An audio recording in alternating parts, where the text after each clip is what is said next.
The universe is built on a scaffold of light and matter, but its true shape is carved by absence. We call these staggering empty spaces cosmic voids, and they are not mere gaps. They are dynamic, influential regions that challenge everything we think we know. By the end of this exploration, you will understand how these vast nothings hold the keys to dark energy, parallel universes, and the fate of the cosmos itself. We will journey into 25 of the most unexplained voids, from a famous emptiness so large it should not exist, to a chilling cold spot in the fabric of space-time that might be a bruise from another reality. What does the profound silence of these places make you wonder about our universe? Our story begins not with a bang, but with a breathtaking silence. In the constellation of Boötes, the herdsman, lies the single largest known emptiness in our cosmic neighborhood. Astronomers call it the Boötes Void, but its nickname is far more fitting, the Great Nothing. Discovered in 1981, its existence was a profound shock to the scientific community.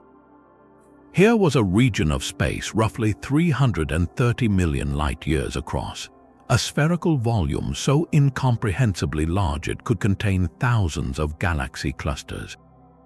Yet it holds almost none. To grasp that scale, picture this. If our own Milky Way galaxy were placed at the very center of the Boötes Void, the night sky would be a different story entirely. We would not have seen another galaxy beyond our own until the 1960s, when our telescopes finally became powerful enough to peer across the void's immense gulf. That is the staggering emptiness we are talking about. It shattered the prevailing assumption that the universe's structure, while lumpy, was somewhat evenly distributed. This was not a lump, it was a hole, a gaping wound in the cosmic web. Of course, calling it completely empty is a slight exaggeration. Later surveys found a handful of lonely galaxies scattered within its expanse, like isolated islands in an ocean of nothing.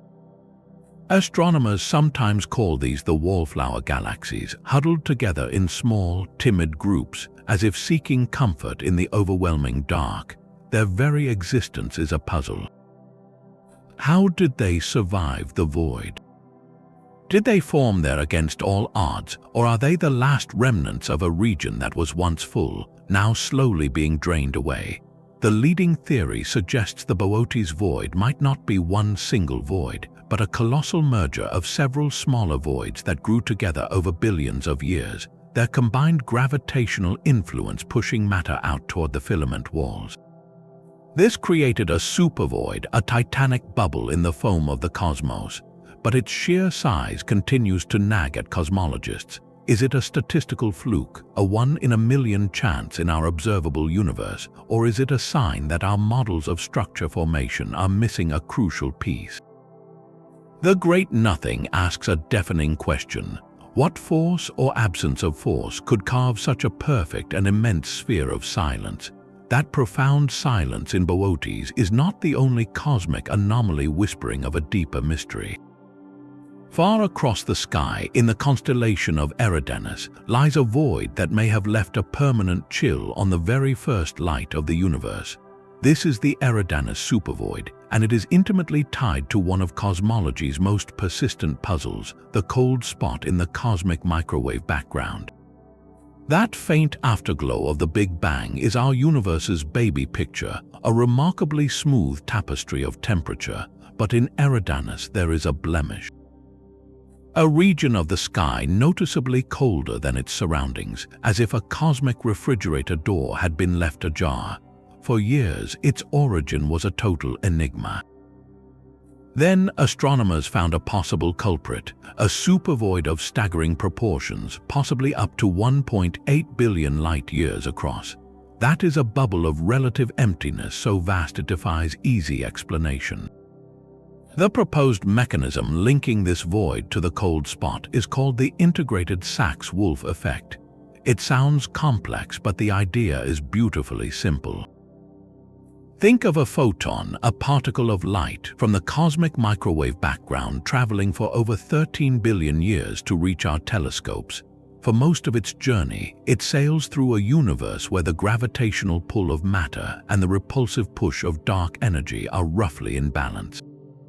But if that photon must pass through a supervoid, a region of severely depleted matter, the balance shifts. As the photon enters this vast underdensity, it is climbing out of a shallower gravitational well. In a static universe, the energy lost climbing in would be regained climbing out.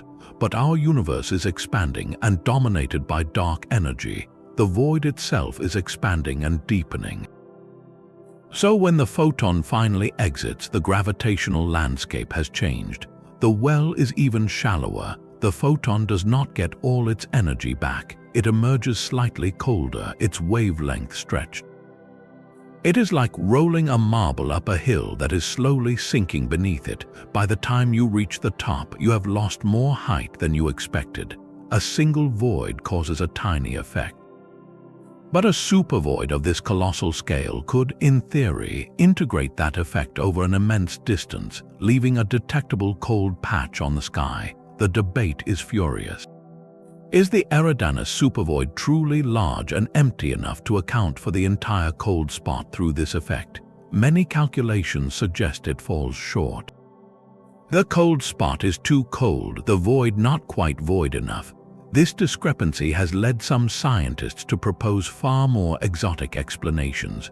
One startling idea is that the cold spot is not a shadow cast by a void, but a bruise.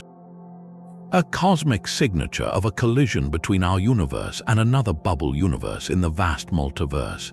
In this theory, the collision would have drained energy from that region of space, leaving it perpetually colder. Whether the cause is a titanic bubble of nothing or a scar from a parallel reality, the Eridanus supervoid and its associated chill force us to confront a humbling possibility. The largest structures in our universe might be actively writing their signatures onto the first light of creation, or perhaps we are seeing evidence of something from outside our cosmic horizon altogether. The cold signature in Eridanus feels distant, an ancient mark on the edge of perception. Yet the pull of nothingness is not just a faraway phenomenon. It is happening right here, right now, to us. Our own galaxy, the Milky Way, along with our entire local group of neighbors, is caught in a silent, powerful current. We are not drifting aimlessly, we are fleeing, and what we are fleeing from is a colossal emptiness known as the local void. This is not a distant abstraction. It begins practically on our cosmic doorstep, a vast, underdense region of space that starts just beyond the boundaries of our own galactic neighborhood and stretches for hundreds of millions of light years. For a long time, we did not even know it was there. How do you map a hole? You do not look for the hole itself. You watch what is moving around it. Astronomers, by meticulously plotting the motions of thousands of nearby galaxies, noticed something peculiar. Our local group, along with many other galaxies in our region, is not just expanding with the universe, it has an extra velocity, a specific motion on top of that universal expansion. We are all streaming in the same direction, pulled by the immense gravitational attraction of a colossal concentration of mass nicknamed the Great Attractor. But that was only half the story. The full picture required understanding what was pushing us as well. The revelation came when scientists mapped the motions in 3 dimensions and realized there was a repulsive force at work. Galaxies, including our own, were not only being pulled toward the Great Attractor, they were also being pushed away from something enormous. That something was the local void. Gravity works both ways. While masses attract, a profound lack of mass exerts a kind of negative gravitational influence. Imagine a hill made of galaxies with a deep, empty valley beside it.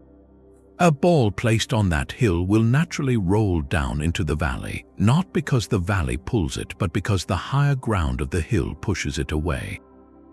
The local void is that valley. Its staggering emptiness, a region with far less matter than the cosmic average, creates a gravitational gradient. The denser regions of space around it, like our local group, effectively slide down the slope away from the void. This means our cosmic address is not in a random spot. We reside on the very shore of this ocean of nothing, perched on the dense filamentary wall that defines its border. Our galaxy's motion, and thus our own journey through the cosmos, is permanently shaped by this adjacent absence. This raises a profound question about our origins. Are we here on this vibrant wall of the cosmic web precisely because of that void? Did the early distribution of matter, with this void forming nearby, shepherd galaxies like our own into the dense, star-forming regions along its edge? We are not just near a void, we are likely here because of it, so look up at the night sky, not just at the points of light but at the darkness between them. A portion of that darkness is not mere empty space. It is the breath of a vacuum so vast it guides the motion of galaxies, a silent neighbor whose emptiness has, in a very real sense, helped write our place in the universe. That silent push from our local void is not a unique experience for galaxies. Far to the south, in the constellation of Sculptor, another vast emptiness tells a different story about the architecture of nothing. The Sculptor void is a cosmic oddity, a void that defies the simple image of a perfect spherical bubble. Instead, it is elongated, stretching through space like a colossal sausage or a cosmic finger pointing into the dark. Its dimensions are staggering, roughly 30 million light-years across but extending for well over 100 million light-years in length. This shape alone is a critical clue. It challenges the early, simpler models that treated voids as mostly round, expanding blobs. The Sculptor void's morphology screams that the processes shaping these empty regions are not isotropic, meaning they are not the same in all directions. Something in the early universe, perhaps the pull of surrounding superclusters or the underlying geometry of the primordial density fluctuations, stretched this void along a specific axis. It is a fossil record of anisotropic forces, direction-dependent tugs and pressures that acted on the cosmic web as it first condensed from the smooth soup of the Big Bang. Within this elongated desert, the galaxies that do exist are themselves peculiar. You will not find majestic spiral galaxies like our Milky Way here. The inhabitants of the Sculptor void are predominantly dwarf galaxies and irregular, misshapen collections of stars. These are galaxies that have been starved quite literally. In the extreme low-density environment of a void, the raw material for making new stars, cool hydrogen gas, is exceedingly scarce. Without a steady supply of gas, galaxies cannot form new stellar generations. Their star formation sputters and dies early. What remains are small, faint, and often undeveloped galactic systems frozen in time. For astronomers, the Sculptor void is not just an empty space. It is a living laboratory for studying galaxy evolution under the most extreme conditions. By comparing the stunted, anemic galaxies within the void to their thriving cousins in the dense filaments and clusters, scientists can isolate the effects of environment on a galaxy's life story. It reveals a universal truth: a galaxy's fate is written not just by its initial mass, but by its cosmic address. The elongated shape of this void suggests that the emptiness we see is not passive. It is dynamically carved, its final form a testament to the directional battles of gravity that shaped the entire cosmic landscape billions of years ago. While the Sculptor void shows us the stretched shape of emptiness, another void offers a closer, more intimate portrait of isolation. The microscopium void lies a mere 150 million light-years away, a cosmic neighbor by the vast standards of the universe. This proximity makes it an invaluable window, a natural laboratory where astronomers can examine the life and death of galaxies in the void environment with unprecedented clarity. What they see is a haunting picture of galactic solitude. The handful of galaxies adrift in this void are not the vibrant, spiral whirlpools we often imagine. They are often described as red and dead. Their dominant light comes from older, cooler, redder stars with little to no telltale blue glow of hot, young stellar nurseries. Their star formation has essentially shut down, leaving them as quiet, fading islands. This quiescence is a direct result of their extreme environment. In the dense filaments and clusters of the cosmic web, galaxies are constantly jostling, merging, and interacting. These gravitational encounters funnel vast reservoirs of cold gas into galaxies, triggering furious bursts of new star birth. But in the profound stillness of the microscopic void, such interactions are vanishingly rare. A galaxy here might live its entire multi-billion-year life in near-total isolation, never experiencing a major merger or a close gravitational pass from a neighbor. Without these cosmic collisions to stir and replenish its gas supplies, the galaxy simply uses up its initial fuel. The star-forming factories run dry, and the galaxy enters a long, quiet retirement. Astronomers study these void galaxies like specimens in a controlled experiment. By comparing them to identical-looking galaxies in crowded clusters, they can disentangle the effects of a galaxy's innate properties from the overwhelming influence of its location. It is a stark demonstration that nurture, the cosmic environment, is just as critical as nature, a galaxy's initial mass and composition, in determining its destiny. Visualize a single, faint, reddish galaxy, its spiral arms loose and indistinct, suspended in an ocean of black so vast that the nearest similar island is millions of light years away. That is the reality within the microscopic void. These galaxies are not failing. They are simply living out the inevitable consequence of a life spent in the deepest quiet the universe has to offer, showing us what happens to galactic evolution when the music of gravitational interaction stops completely. This profound solitude reveals a deeper truth about voids. They are not isolated islands of emptiness but part of a grander architecture. Take the Canes Venatus I void, a significant underdensity located in the constellation of the Hunting Dogs. Its importance lies not in its individual size but in its connections. It resides in our cosmic backyard, nestled near the sprawling Virgo supercluster, the massive concentration of galaxies that our own local group is gravitationally bound to. This positioning is a critical clue. The distribution of voids is not a random scattering of holes. They form chains, complexes, and even walls of their own. The Canes Venatus I void is believed to be part of a larger network of underdensities, potentially linked to other nearby voids like the one in Boötes.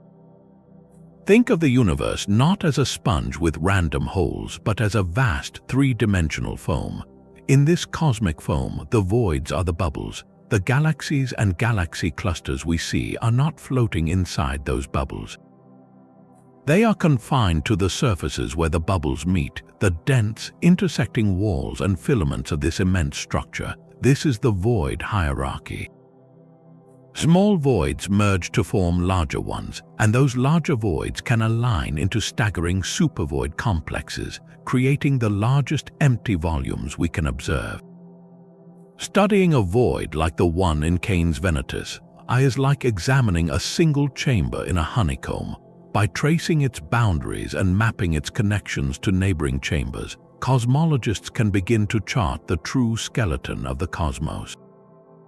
This bubble-like structure implies that what we call the universe is, in a very real sense, defined more by absence than by presence. The luminous galaxies are merely the glittering tracing paper laid over a monumental scaffold of nothing. So when we look at a map of the large-scale universe, we are not just looking at where the light is. We are learning to see the shape of the dark. This cosmic foam reveals dramatic frontiers where emptiness meets chaos. Just beyond the bustling Fornax cluster, a dense swarm of galaxies locked in a gravitational dance, lies one of the sharpest boundaries in the known universe. The Fornax void, the transition here is not gradual, it is a precipice. On one side you have a crowded, violent metropolis of galaxies, hundreds of them, colliding, merging, and stripping gas from one another in a frenzy of activity. Then, almost abruptly, that density plummets. You cross a threshold into a region of profound, echoing silence. The density gradient is so extreme it is like stepping from a roaring city street directly into the vacuum of deep space. This stark boundary is a perfect natural experiment. It allows astronomers to study, in almost laboratory-like conditions, how the immediate environment dictates a galaxy's fate. Galaxies unfortunate enough to reside on the void side of this line are subjected to a very different set of rules. Without the constant gravitational interactions and gas inflows that fuel star formation in the cluster, they become quiet, aging relics. But the most intriguing objects might be those caught right on the frontier itself. Astronomers search for peculiar galaxies perched on this cosmic cliff edge, showing possible signs of being influenced by the void's emptiness. One hypothetical example is a galaxy that appears to be facing the void. Its structure might look distorted, as if the sparse environment is pulling it apart, a process sometimes called void stripping.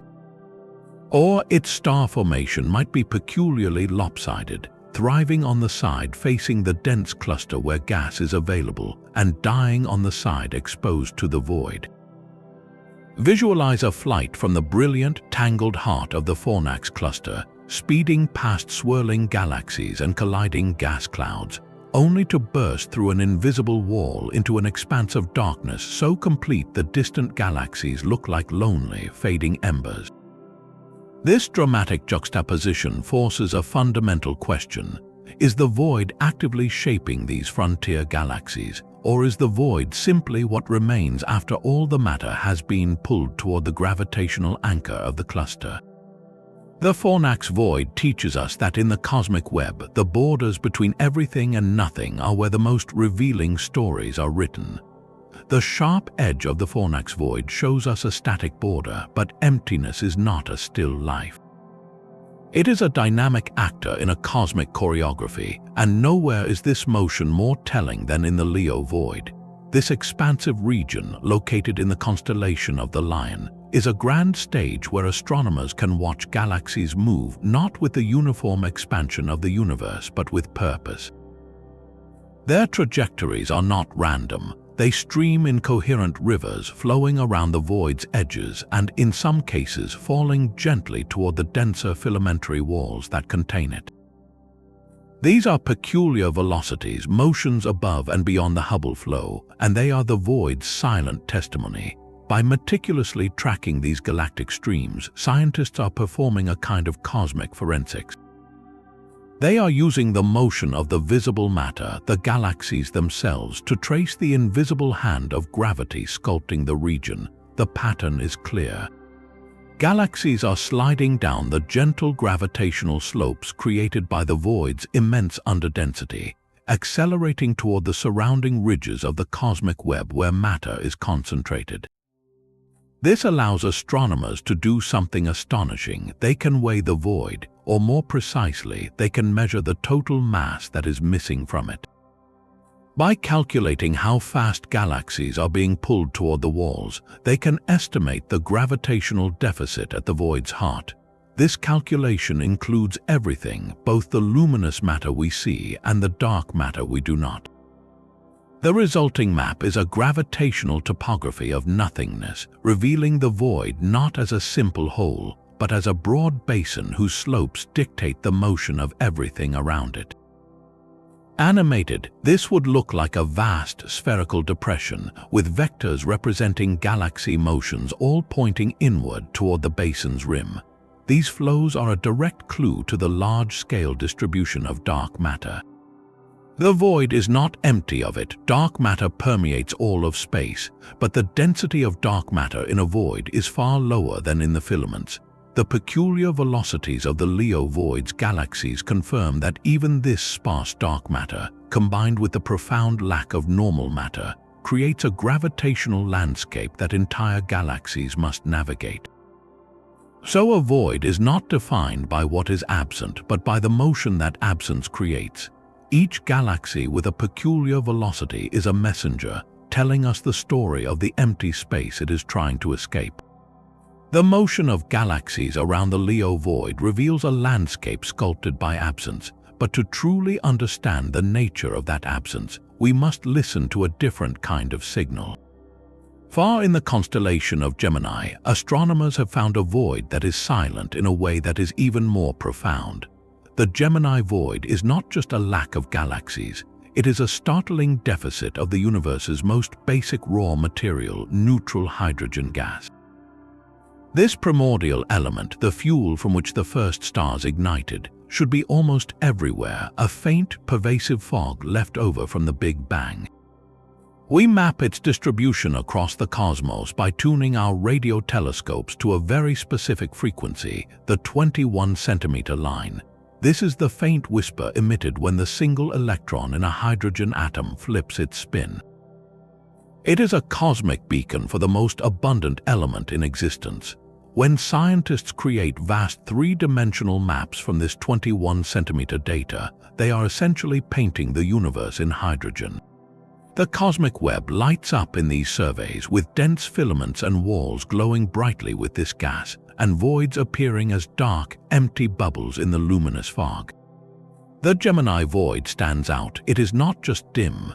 It is a pronounced hole in the hydrogen map, a region where that universal whisper fades into near silence.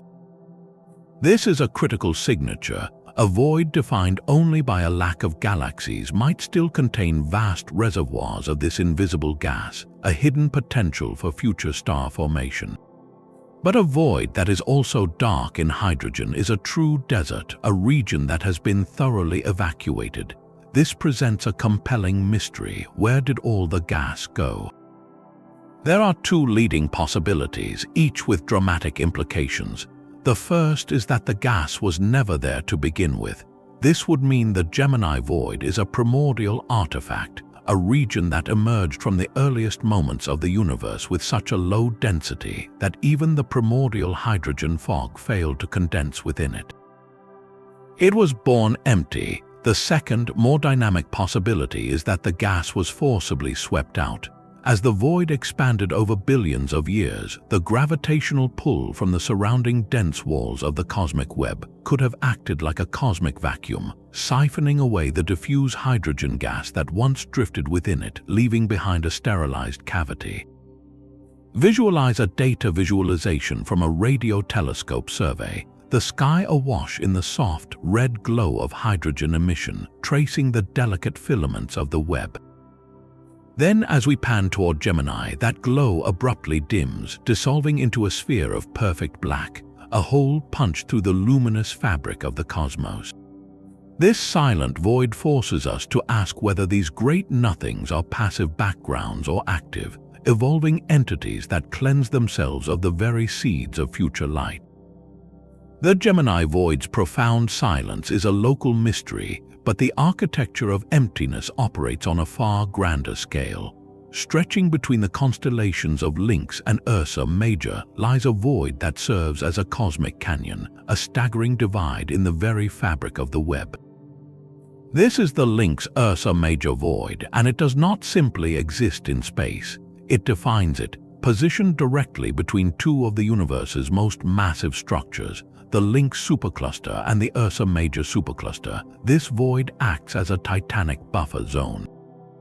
On a map of the large-scale universe, these superclusters would appear as dense, mountainous continents of galaxies, and between them runs this yawning chasm of near-nothingness, hundreds of millions of light-years wide. This positioning transforms the void from a mere hole into a dynamic frontier. Think of it as a cosmic pressure chamber or a vast, insulating gap. The gravitational influence of each supercluster is immense, pulling matter inward. The void between them acts as a barrier, regulating the flow. Galaxies streaming along filaments from one supercluster toward the other must navigate this great divide, a journey that may slow or even halt their progress. More importantly, the void regulates the flow of the lifeblood of galaxies, cool hydrogen gas. Vast rivers of this gas flowing along the cosmic filaments likely thin out and disperse as they enter the void's underdense environment, potentially starving the superclusters on either side of easy reinforcements. This makes voids like this one active players in cosmic ecology. They are not passive backdrops, they are sculptors, their emptiness exerting a decisive influence on the growth and evolution of the brightest structures we see. By acting as a gravitational watershed, the Lynx Ursa Major void may help determine how many galaxies ultimately end up in each supercluster, how quickly those galaxies evolve, and even how they are distributed. Visualize a wide field map of the universe, a three-dimensional tapestry of light and shadow. Two brilliant, tangled knots of galaxies glow fiercely, connected by faint, glowing threads. But between them, a vast, spherical darkness dominates the view, a canyon of nothing so wide it forces the entire web to bend around its edges. This void is a great divider, and its persistent emptiness suggests that the universe's largest structures are locked in a delicate balance, separated by deserts they themselves help to create. This gravitational tug-of-war between superclusters and voids is written across the entire sky. Lying in the shadow of one of the longest known structures in the universe, the Perseus-Pisces supercluster filament, is a void that perfectly illustrates this cosmic competition. The Perseus-Pisces void exists not in isolation, but as a direct consequence of its colossal neighbor. The supercluster itself is a river of galaxies, a dense, sprawling chain that stretches for hundreds of millions of light years, its gravity binding thousands of galaxies together. Right beside this brilliant highway of light, the void is a profound and echoing silence. The contrast is so dramatic it begs a question. Did the void create the space for the filament to form, or did the filament create the void by stealing all its matter? This brings us to a central debate in cosmology, the battle between two models for void formation. The first is the void clearing model. Imagine the early universe as a lumpy soup of matter and dark matter. In regions where the lumps were slightly denser, gravity began to work faster, pulling more and more material inward. Over billions of years, these growing knots of matter, the future superclusters, acted like gravitational pumps. Their immense pull reached out into the surrounding regions, actively siphoning away gas, dark matter, and even small galaxies. They did not just grow, they excavated. The space between these growing behemoths was gradually stripped clean, evacuated to feed the giants.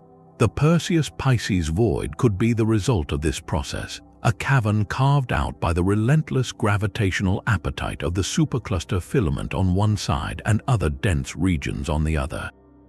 A time-lapse simulation of this would show a serene, slightly mottled early universe. Then, as eons pass, bright knots forming and intensifying, with faint streams of matter visibly flowing toward them from the darkening regions between, leaving behind perfect spheres of near-nothingness.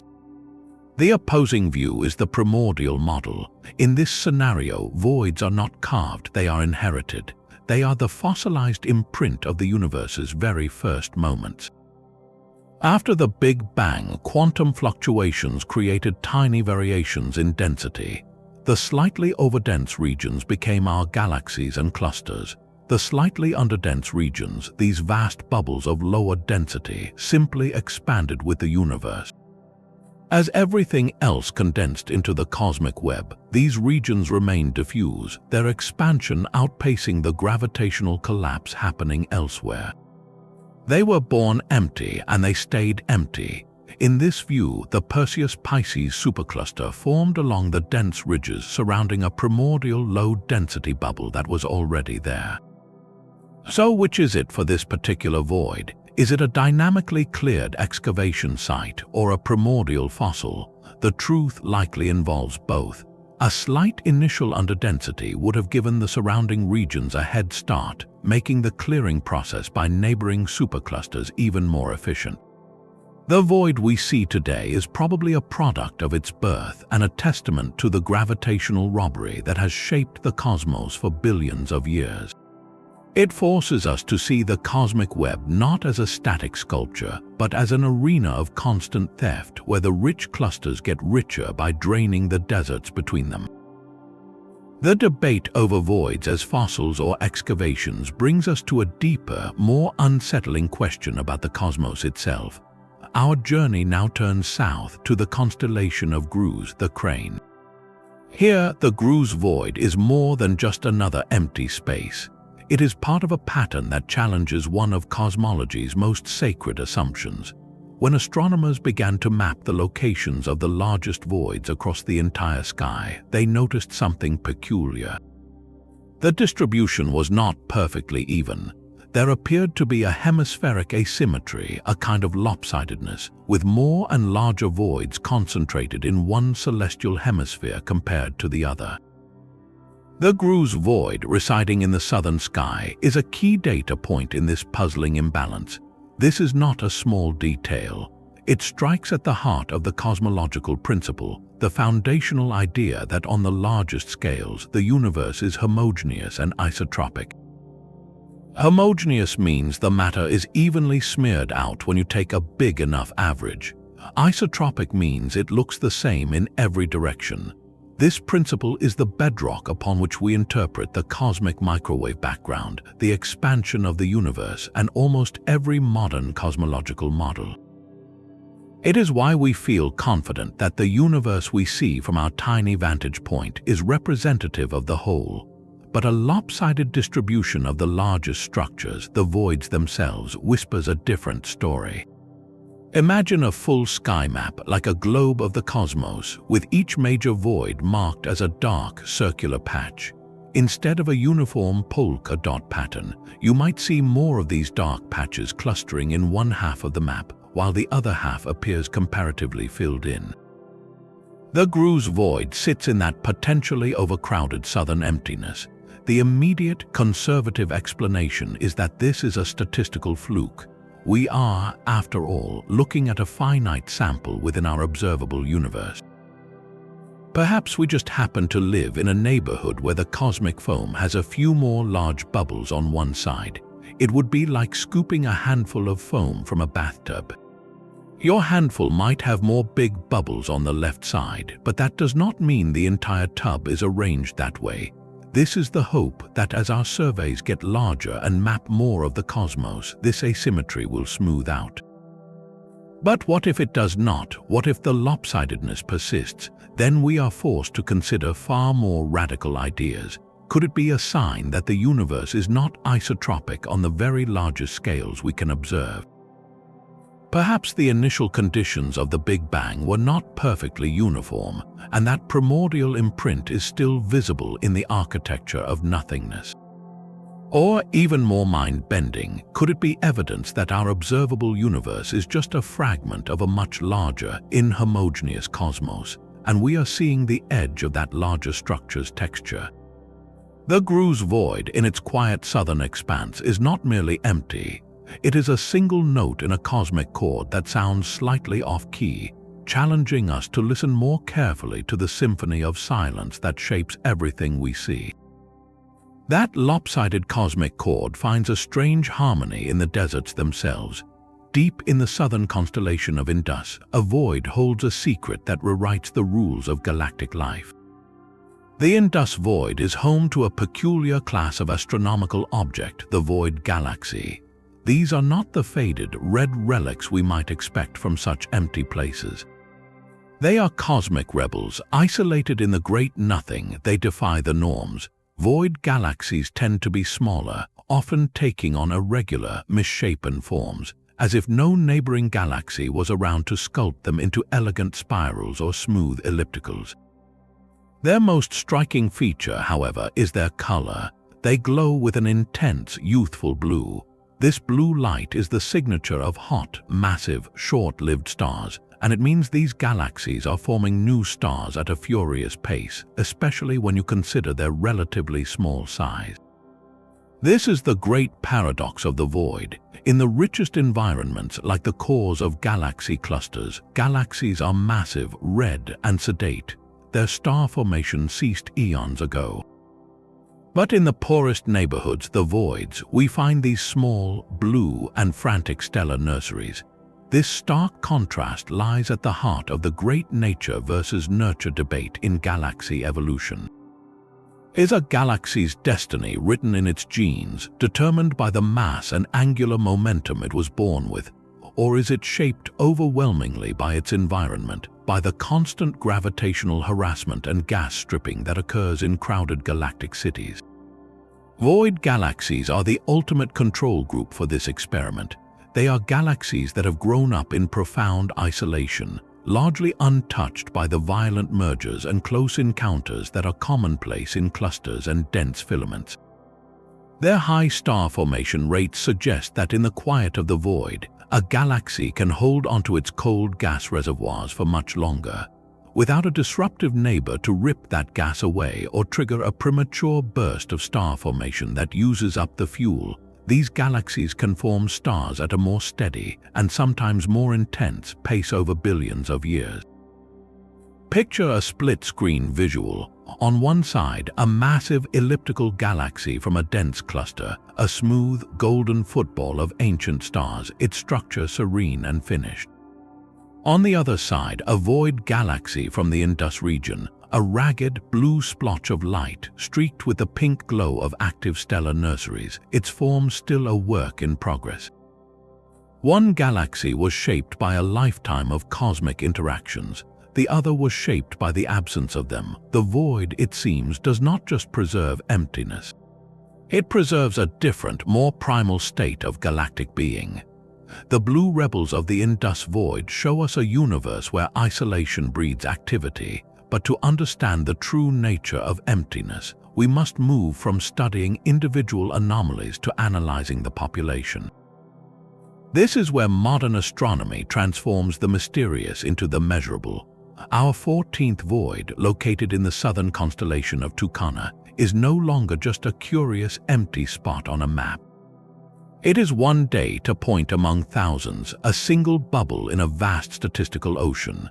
The discovery and cataloging of voids like Tucana have been revolutionized by automated digital sky surveys, most notably the Sloan Digital Sky Survey. This project did not just look at the sky, it meticulously mapped it, recording the precise three-dimensional positions of millions of galaxies. With this immense dataset, astronomers could then turn to sophisticated algorithms. These computer programs are designed to find the holes.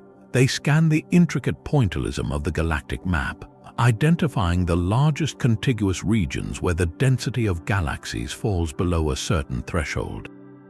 Through this automated process, what was once a handful of notable voids has exploded into a catalog of thousands.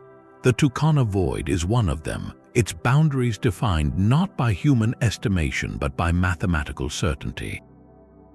This shift is profound. We are no longer simply marveling at the biggest or the strangest voids. We are now doing void demography. We can study the entire population, their sizes, their shapes, their distribution across the cosmos. And this census of nothingness has become one of the most powerful tools in modern cosmology. The key lies in the fact that voids are not random.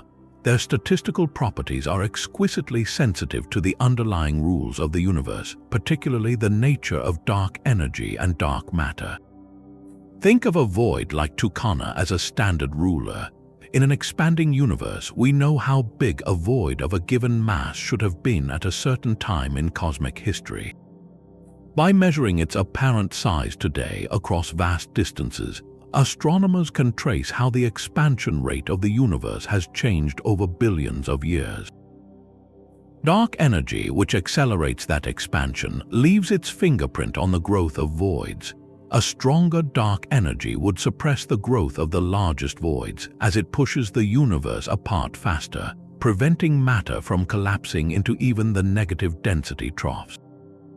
The size distribution of voids, therefore, becomes a direct test. Does the number of giant voids we see, like Tucana, match what our models of dark energy predict?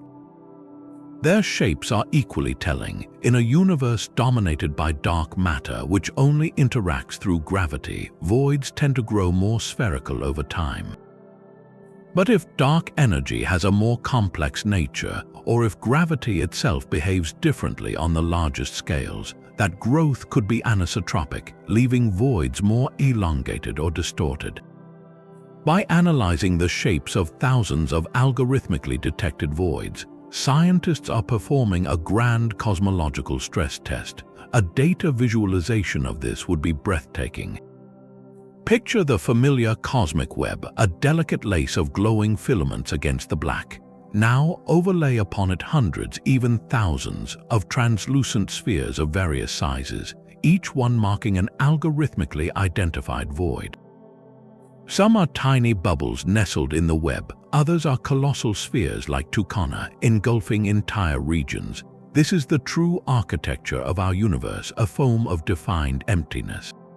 The quiet expanse of the Tucana void, once just an empty patch of southern sky, is now a calibrated instrument in an experiment of cosmic scale, its very existence helping to weigh the invisible forces that will determine the ultimate fate of all things.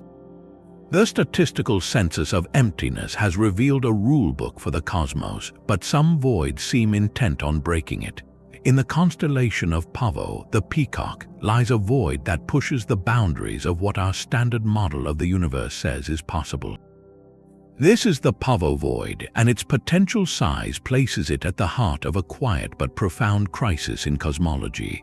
According to our best model, the lambda cold dark matter model, there is a theoretical upper limit to how large a void can grow. The model describes a universe born from a specific kind of primordial seed, with density fluctuations that follow a Gaussian or bell curve distribution. This predicts a certain range of structures, from the tiniest dwarf galaxies to the largest superclusters, and crucially, to the largest voids. The size of a void is set by the initial conditions of the Big Bang and sculpted over billions of years by dark matter and dark energy. Computer simulations running this model generate virtual universes, and within them we can measure the voids that form. They produce a predictable distribution, a curve on a graph showing how many voids of each size we should expect.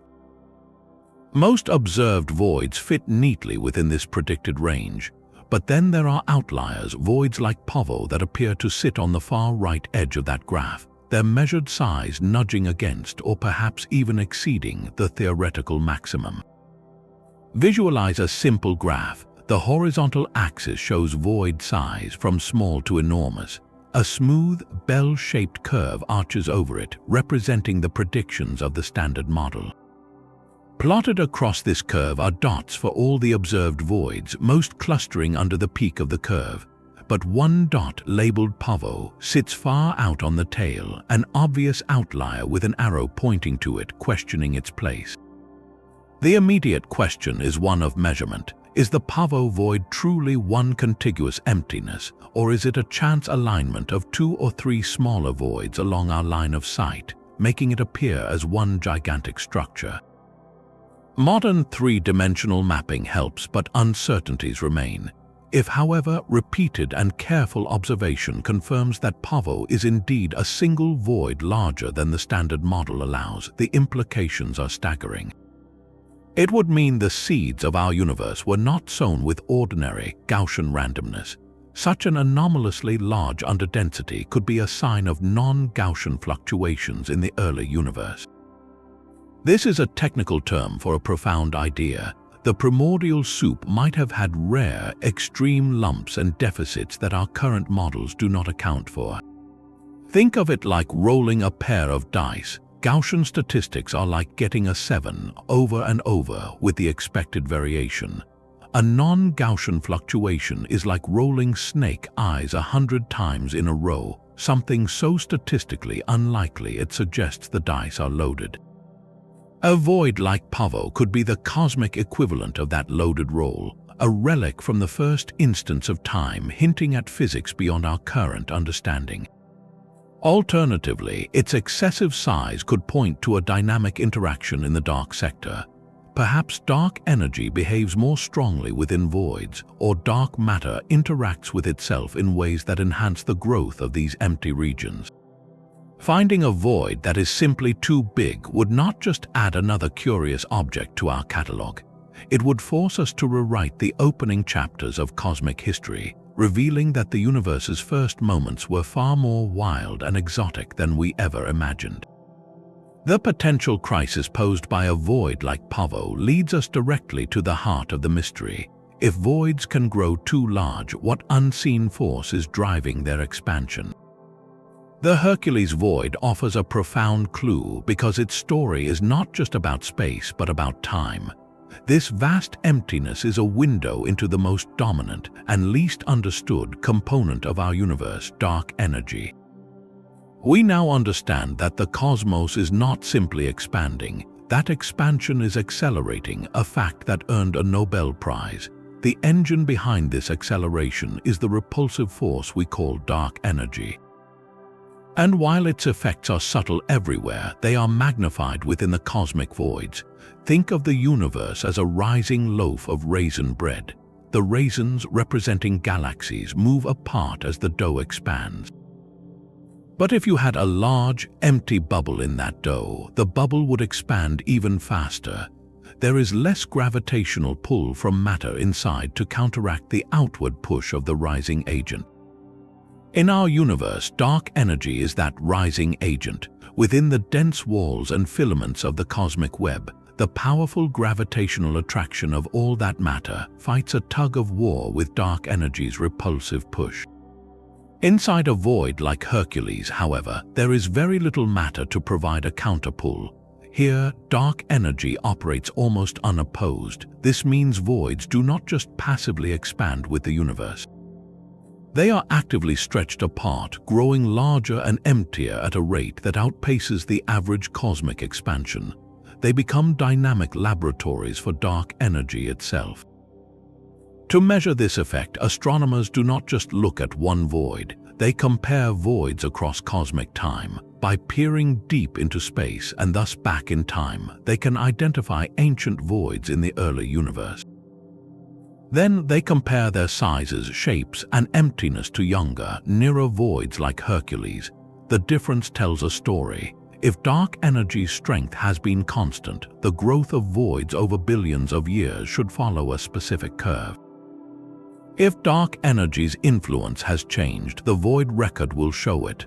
A time-lapse visualization of this is essential. Picture a single void like Hercules isolated in a dark field. At first, it is a modest bubble. As the eons tick by, the entire universe expands, but the void expands faster. The faint galaxies on its edges are not just receding, they are being pulled apart from each other, stretching the void's boundaries until it becomes a colossal, cavernous sphere. The void is not being filled, it is being inflated. This makes voids like Hercules more than empty spaces. They are the universe's most sensitive barometers, their very growth a direct measurement of dark energy's relentless push.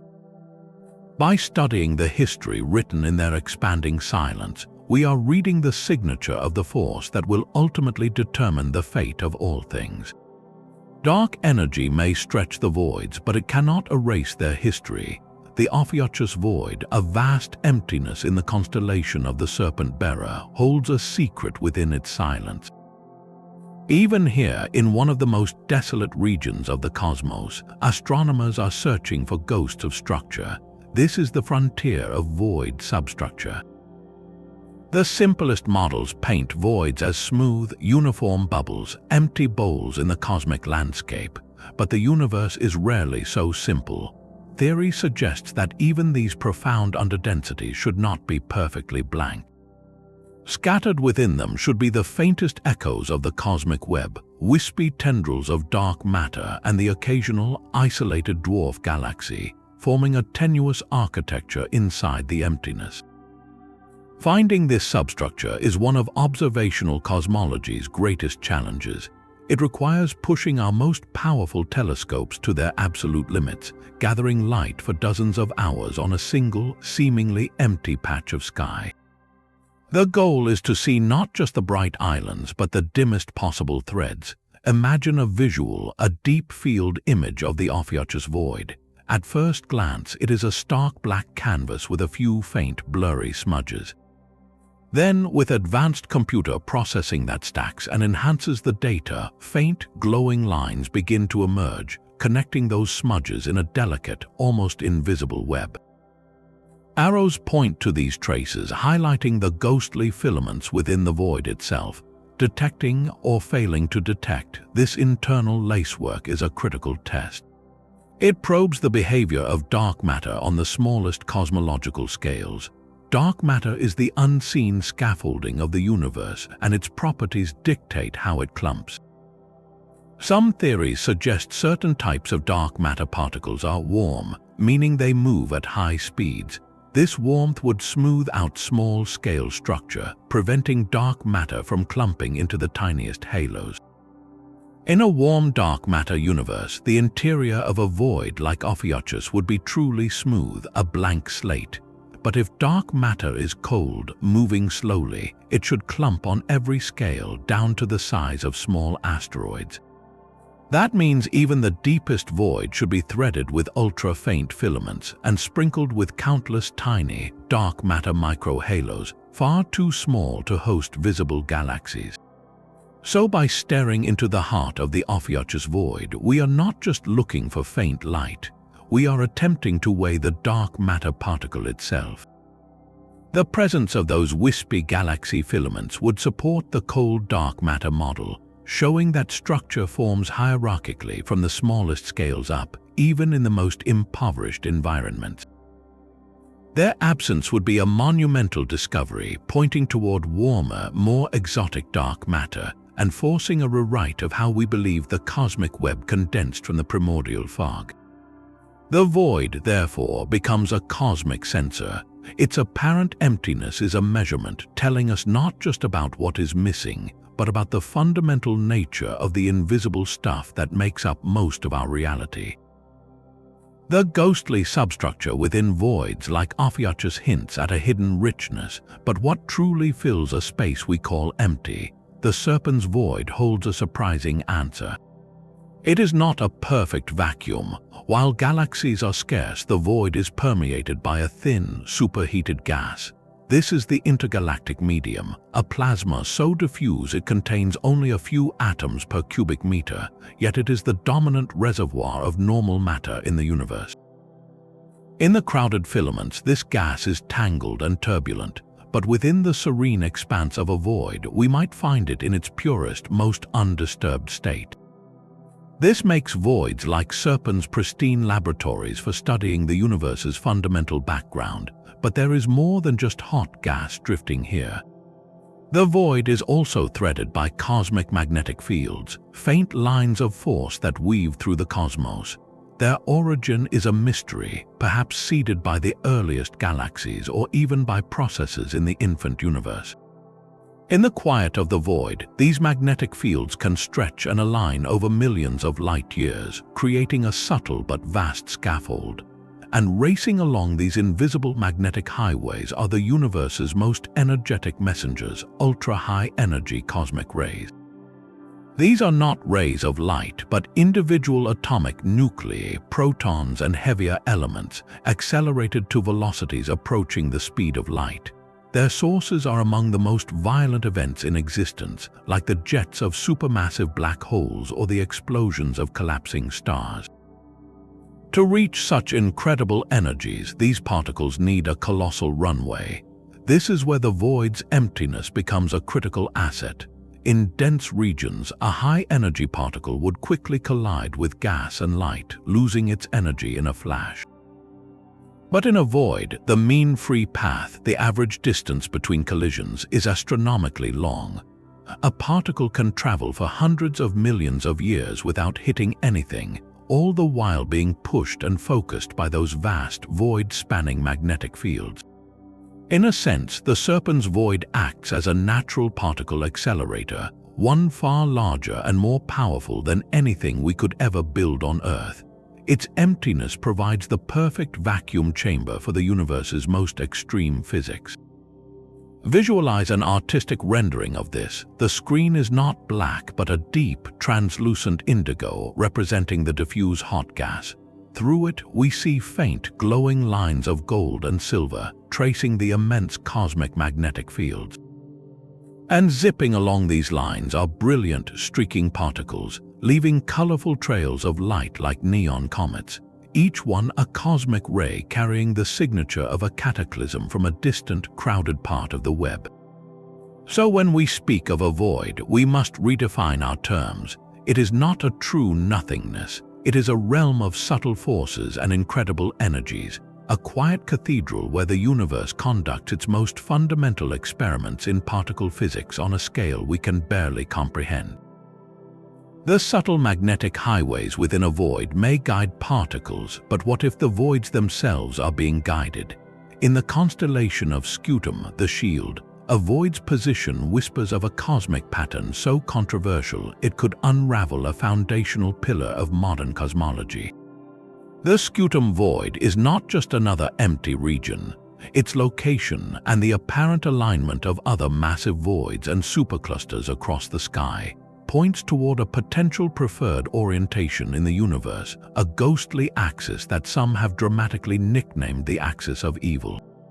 This idea is a direct assault on the cosmological principle, the assumption that the universe is isotropic, that it has no preferred direction and looks the same in every way when viewed on the largest scales. Finding such an axis would be like discovering that the ocean has a consistent global current flowing in one specific direction, a current that influences everything from the smallest plankton to the largest whales. Researchers probing this mystery are not just looking at where voids are, but how they are shaped. They search for correlations, asking if the longest axes of these colossal bubbles, or the directions pointing from one void to the next, show any statistical preference to line up over billions of light years. Imagine a diagram of our observable universe, a sphere with our position at the center. Scattered across this sphere are dots representing the largest known voids like Scutum and the most massive superclusters. Then a faint glowing line is drawn, connecting many of these dots in a sweeping arc across the celestial sphere. This line is the proposed axis, a spine of structure and anti-structure that should not exist if the cosmos is truly isotropic. The evidence remains hotly debated. Is this alignment a real physical feature, a fossil from a pre-Big Bang anisotropy that imprinted itself on the entire cosmos? Could it be a sign of something even more profound, like a remnant gravitational wave from a collision with another universe in the multiverse, a collision that stretched space-time in a specific direction? Or, as many skeptics argue, is it simply a trick of statistics and human pattern recognition? We are, after all, looking at one universe from one vantage point, and our maps, while vast, are still incomplete. Finding a few large structures that seem to line up could be a cosmic coincidence, like seeing faces in the clouds. The Scutum void sits silently within this debate, a single data point in an argument about the universe's ultimate symmetry. Its very existence and its potential alignment forces a humbling question. Are we seeing the true, lopsided architecture of creation, or are we merely projecting our need for order onto a chaos that is, at its heart, beautifully and fundamentally random? The debate over a cosmic axis forces a practical question. How do we move from speculation to certainty? The answer lies not in the void itself, but in the next generation of eyes we will turn upon it. The Sagitta void, a subtle emptiness in the constellation of the Arrow, is a placeholder for a future revelation. Today, it is just another entry in a catalogue. Tomorrow, it will be a pixel in the highest resolution map of the universe ever created. This transformation will be powered by observatories now under construction, instruments that will redefine our understanding of cosmic emptiness. The Vera C. Rubin Observatory, poised atop a Chilean mountain, will begin its legacy survey of space and time in just a few years. Its enormous mirror and massive camera will scan the entire southern sky every few nights for a decade, not once but over and over. It will detect and measure the positions of billions of galaxies, tracing the cosmic web with a density and depth we can currently only dream of. In this ocean of data, algorithms will find not dozens, not thousands, but millions of voids.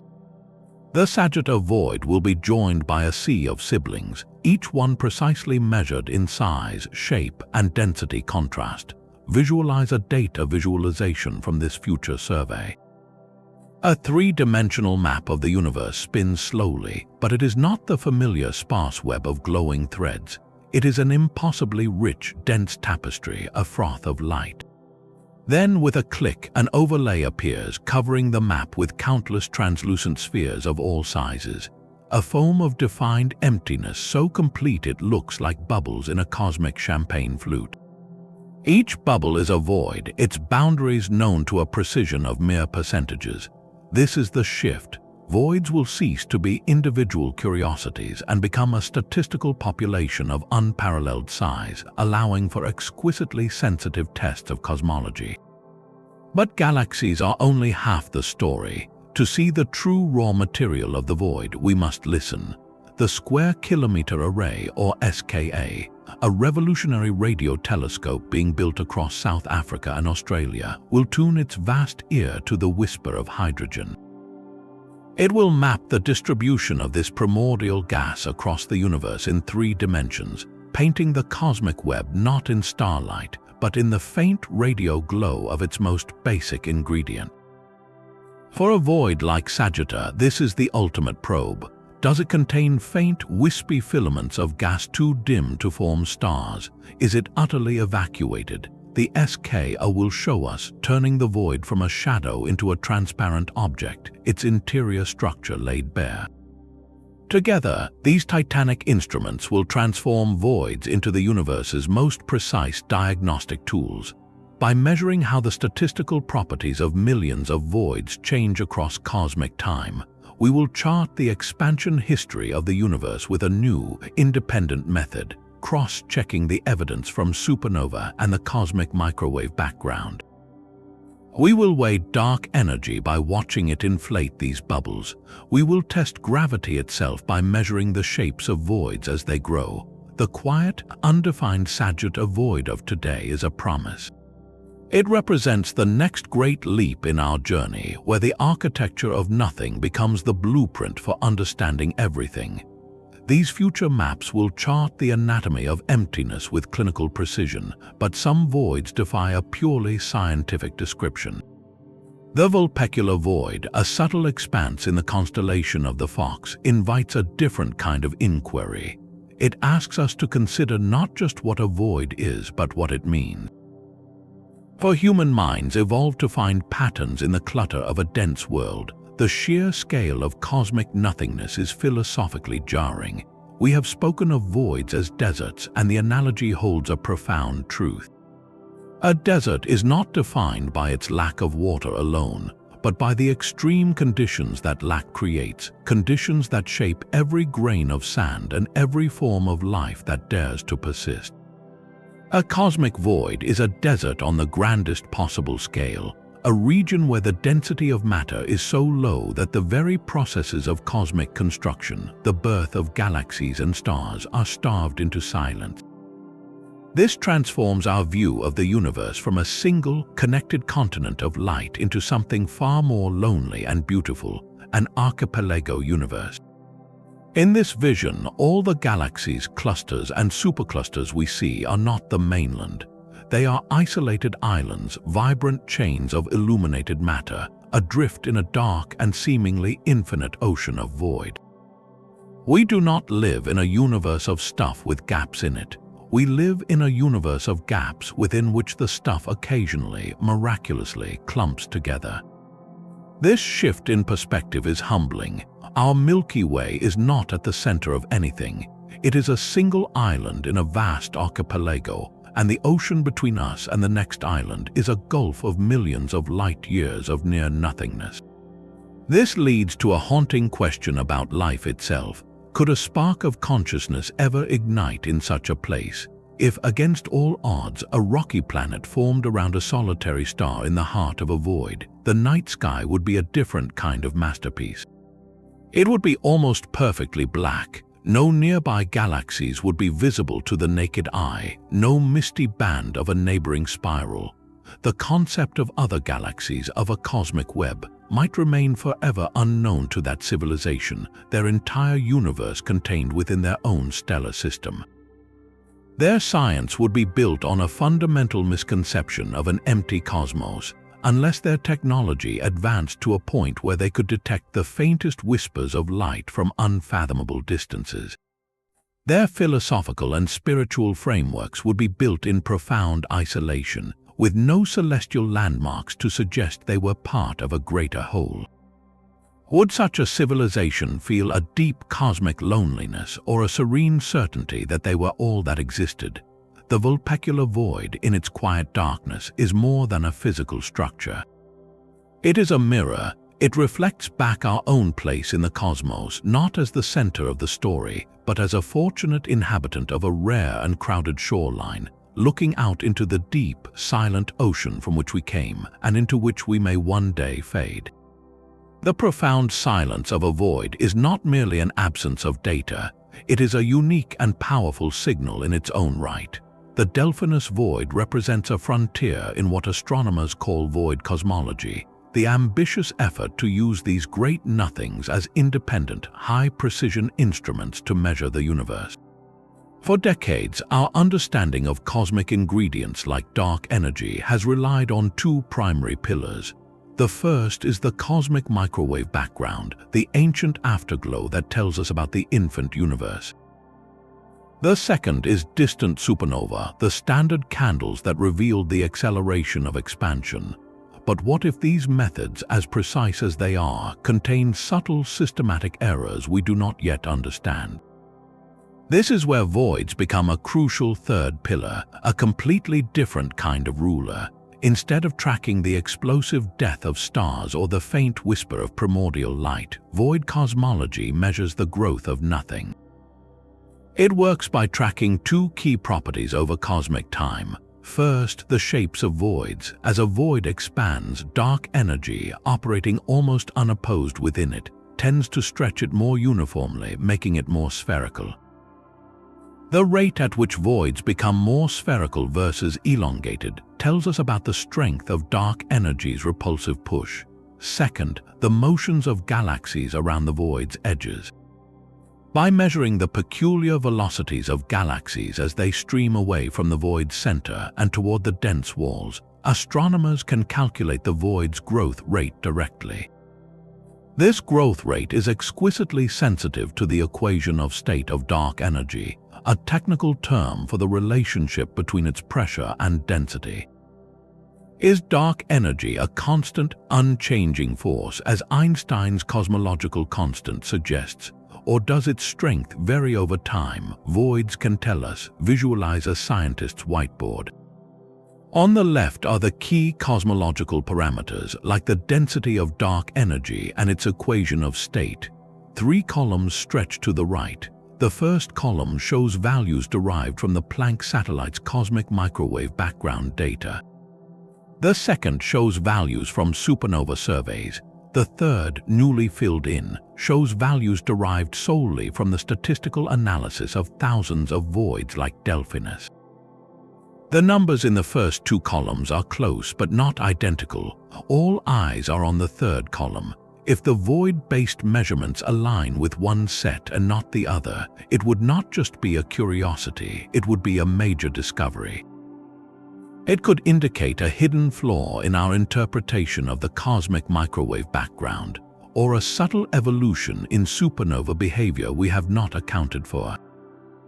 A discrepancy would force a profound revision of our cosmic accounting, suggesting that dark energy is even stranger than we thought, or that gravity itself behaves differently in the vast, empty stretches between galaxies. The Boötes Void, therefore, is more than a hole. It is a vote in the highest court of cosmology, its silent expansion casting a decisive ballot on the true nature of reality. This third pillar of cosmology rests on a startling premise that voids can be measured and weighed.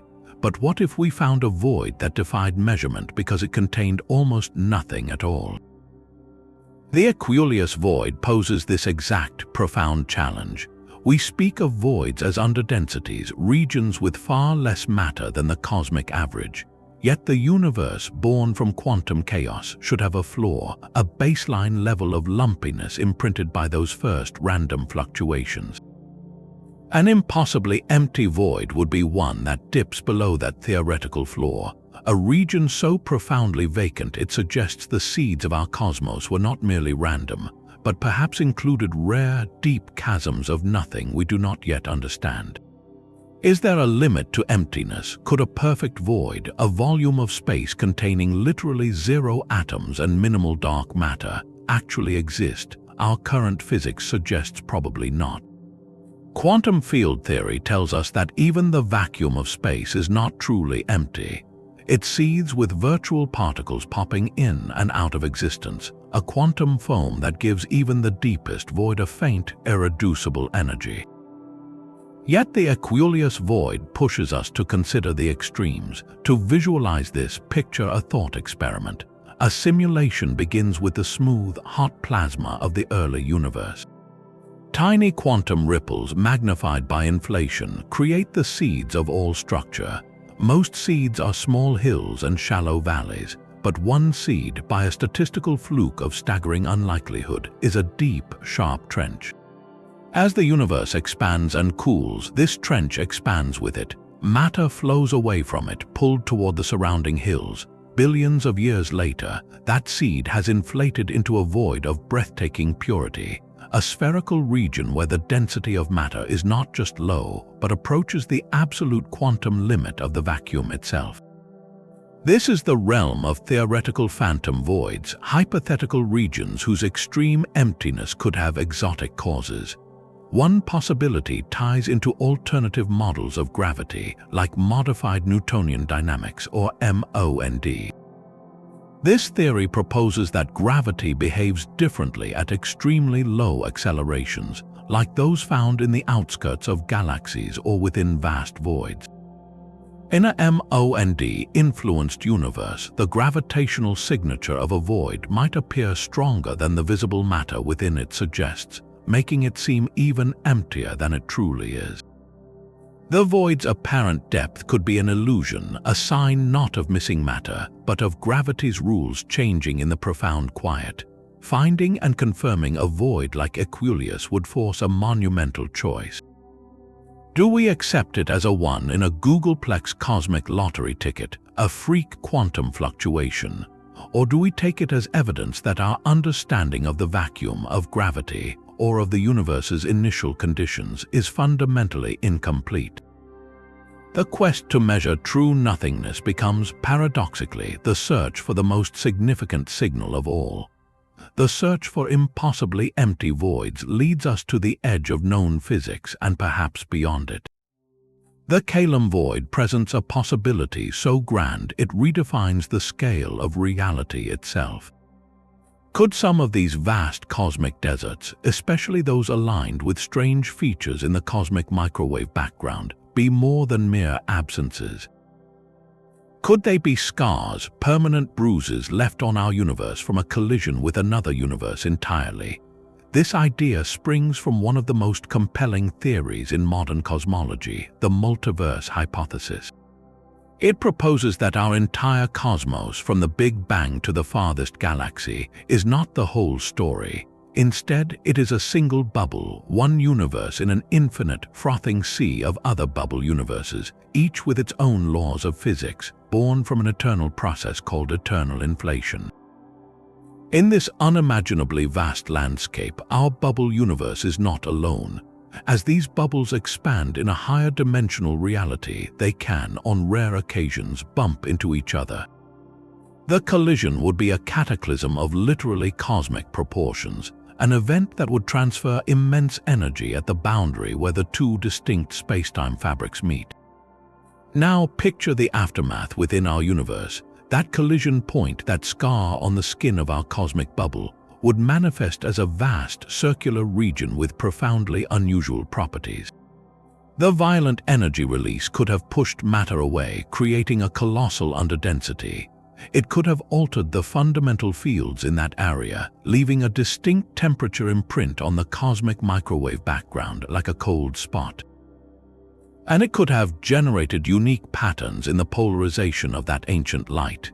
In essence, a void, particularly one associated with a confirmed cosmic microwave background anomaly, could be the three-dimensional fossil of that primordial crash. Visualize an artistic representation of this. We are not looking at stars, we are looking at a higher dimensional space, a kind of cosmic foam. Two shimmering, translucent bubbles, each containing entire galaxies and stars within their walls, drift slowly toward each other. They touch at the point of contact, a brilliant ring of energy flares, and on the interior surface of one bubble, a vast circular region darkens and stretches, becoming a permanent cavity. That cavity is the Calum void in our reality. This is, of course, highly speculative science, resting at the very frontier of theoretical physics. Proving such an idea is monumentally difficult, as it involves detecting signatures that are, by definition, from outside our universe. Yet the mere possibility reframes our entire quest. We are no longer just mapping emptiness within our cosmos. We are scanning the darkness for fingerprints from another reality, reading the silence as potential testimony to a multiverse we may never otherwise see. The void becomes a window not just into the heart of our universe, but through its very walls. The final void on our list brings the mystery full circle, back to the sheer, humbling scale of it all. The Antlion void, named for the faint southern constellation of the air pump, is not the largest or the strangest we have encountered. Its known characteristics are typical of its kind, a vast spherical region millions of light-years across where galaxies are few and far between, a silent bubble in the foam. Yet in its very ordinariness, it serves as a perfect anchor. From the staggering great nothing in Boötes that first shattered our assumptions, to the cold, bruise-like signature in Eridanus, from the dynamic flows of Leo to the hydrogen-silent deserts of Gemini, and onward to the speculative frontiers of phantom emptiness and multiverse scars, each of these 25 voids is a unique expression of cosmic architecture. The Antlion void is a reminder that these are not rare anomalies. They are the dominant feature of our universe, the bubbles in the cosmic foam whose walls we call home. Picture a final, sweeping visual, a rapid montage flashing through the key voids from our journey, each one a dark sphere against the glittering web, culminating in a wide shot of the entire cosmic structure. It is a lace of light spun across an infinite darkness, a delicate tracing of everything suspended in a sea of nothing. Each void, from the 1st to the 25th, is a puzzle piece in understanding this grand design, a silent question mark urging us to look deeper into the dark, to listen more closely to the quiet, and to remember that sometimes the most profound truths are written not in the stars but in the spaces between them. This journey through 25 cosmic voids reveals a universe defined not by the glittering islands of matter, but by the silent oceans between them. We began with the shocking scale of the Boötes Void, a great nothing so vast it challenged our very models of cosmic structure. We learned that these voids are not passive blanks but active sculptors. They push galaxies into motion as with our local void and dictate galactic evolution, creating the blue rebels of the Indus Void and the red relics of Microscopium. Their emptiness is a powerful tool, a cosmological probe that lets us weigh dark energy in Hercules and test the laws of physics in the pristine quiet of Serpens. Yet for all we have mapped, deep mysteries remain. Are voids like Pavo too large for our standard model? Could the cold spot near Eridanus be a bruise from another universe? The very alignment of structures hints at a potential axis in the cosmos, a ghostly spine that defies our expectation of universal symmetry. Each of these 25 unexplained voids, from the algorithmically catalogued to the philosophically profound, is a dynamic and critical character in the universe's story. So the next time you gaze up at the night sky, see more than the points of light. See the architecture of darkness, the grand scaffold of the cosmic web where the deepest silences hold the loudest truths. We would love to hear which void captivated you the most. Was it the sheer scale of the great nothing, the chilling mystery of the cold spot, or the haunting isolation of a galaxy adrift in the vulpecular void? Share your thoughts below, and if you are ready for more journeys to the edge of understanding, subscribe and join us as we continue to explore the greatest mysteries of the cosmos.